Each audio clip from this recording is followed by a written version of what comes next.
এক রাতের জন্য হঠাৎ প্ল্যান করেই চলে গেছিলাম মন্দারমণি। অনেক দিন ধরেই একঘেয়ে শহরের রোজকার রুটিন আর ভালো লাগছিল না। অনলাইন ওয়েবসাইট থেকে রায়পুর ক্রুইজারের বাস বুক করেছিলাম। তারা নিউ মার্কেট পিয়ারলেস হোটেলের অপোজিট সাইড থেকে ভ্যানে করে প্রথমে নিয়ে গিয়েছিল রবীন্দ্র সদনের কাছে, যেখানে আমাদের বিজনেস ক্লাস ভলভো আগে থেকেই যাওয়ার প্রস্তুতি নিচ্ছিল। বাসটি খুব পরিষ্কার, সিট খুব কমফোর্টেবল, ওয়াইফাই, জল ও ছোটোখাটো স্ন্যাক্স সব রকম ফেসিলিটিস আছে।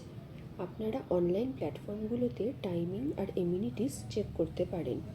এই বাসে বায়ো টয়লেটের সুবিধাও আছে, যেটা একটু পরেই আপনাদের দেখাবো।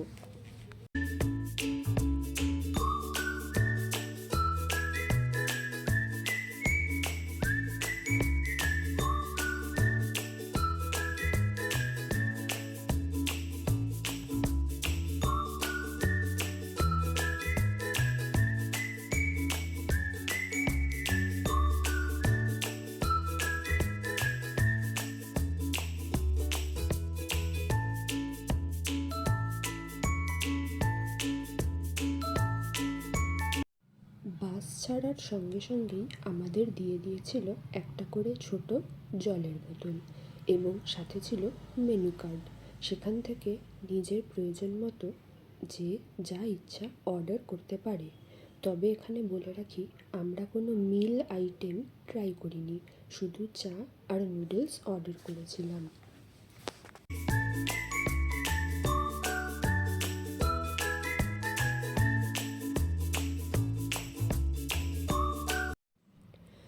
রাস্তা দিয়ে অন্যান্য ট্রাভেল এজেন্সির বাসও দেখা যাচ্ছিল, যারা হয়তো কেউ কেউ দীঘা অথবা কেউ মন্দারমণিও যাচ্ছিল।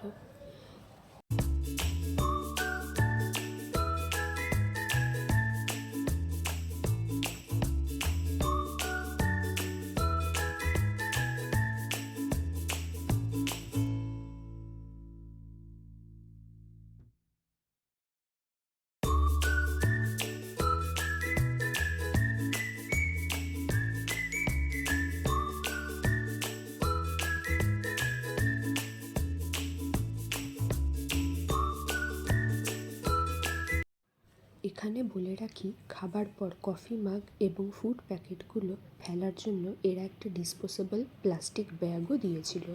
এরপর বাস দাঁড়িয়েছিল কোলাঘাটে আজাদ হিন্দ ধাবাতে ৮ ঘন্টার জন্য। সেখানে অনেকেই ব্রেকফাস্ট ছাড়লেন।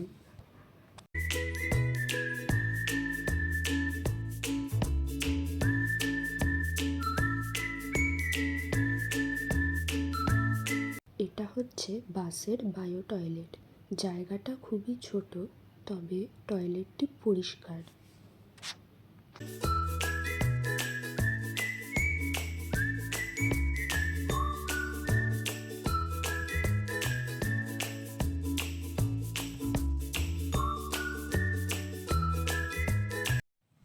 আমরা নেমেছিলাম চাউলখোলা বাস স্ট্যান্ডে। যাতায়াতের সময় লেগেছিল ৪ ঘন্টা।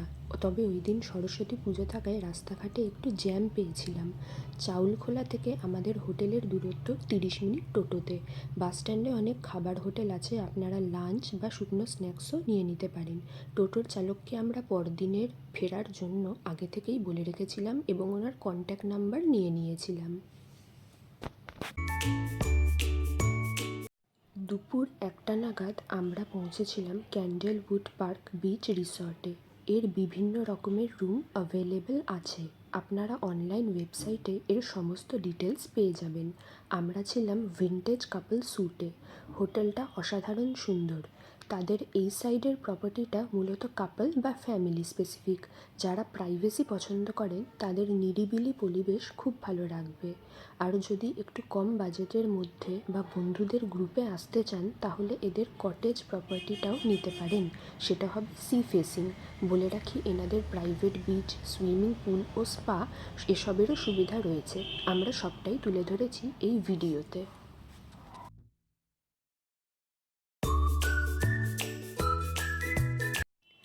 ওনাদের এই প্রপার্টিটা পুরোটাই ভিন্টেজ অ্যাস্থেটিক।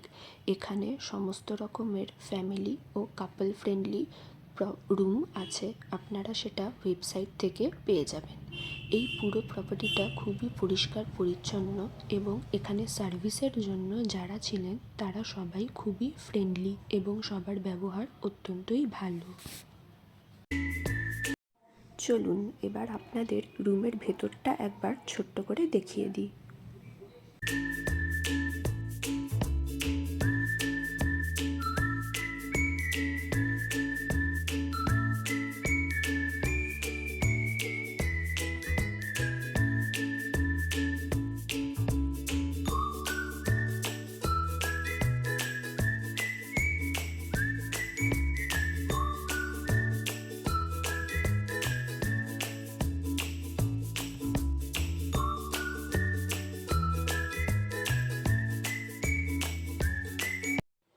এবার চলে এসেছি ওনাদের কটেজ সাইডের প্রপার্টিতে। এই প্রপার্টিগুলোর প্রাইস একটু কম, আপনারা অনলাইন ওয়েবসাইটে সেগুলো দেখে নিজেদের পছন্দ মতো বুক করতে পারেন।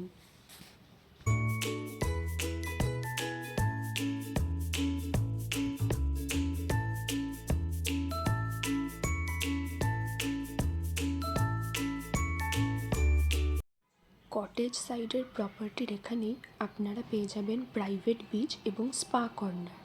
এখানে আপনারা স্পায়ের সুবিধাও নিতে পারেন অথবা এমনি বসে প্রিয়জনের সাথে সময় কাটাতে পারেন।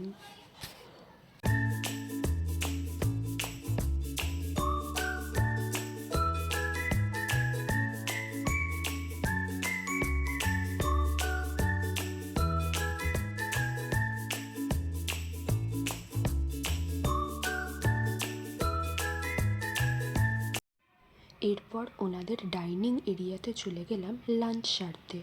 লাঞ্চ কিন্তু আগে থেকে আমরা বুক করে যাইনি, গিয়ে বুক করেছিলাম এবং এর চার্জেস আলাদা।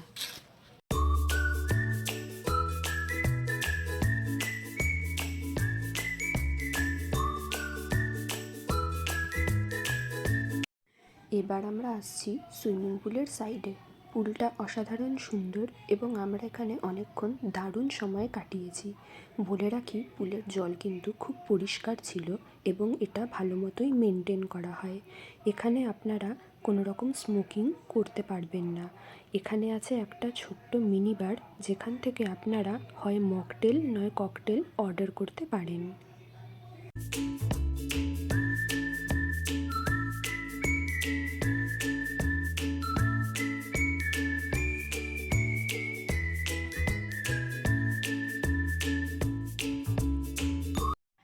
সন্ধেবেলা আমরা সমুদ্রের ধারে বেশ কোজি একটু সময় কাটালাম। তবে বলে রাখি, বেশ ঠান্ডা ছিল কিন্তু।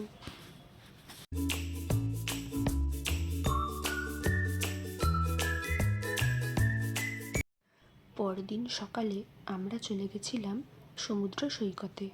সেখানে আমরা বোট রাইড করেছিলাম আর এক্সপিরিয়েন্সটা অসাধারণ ছিল।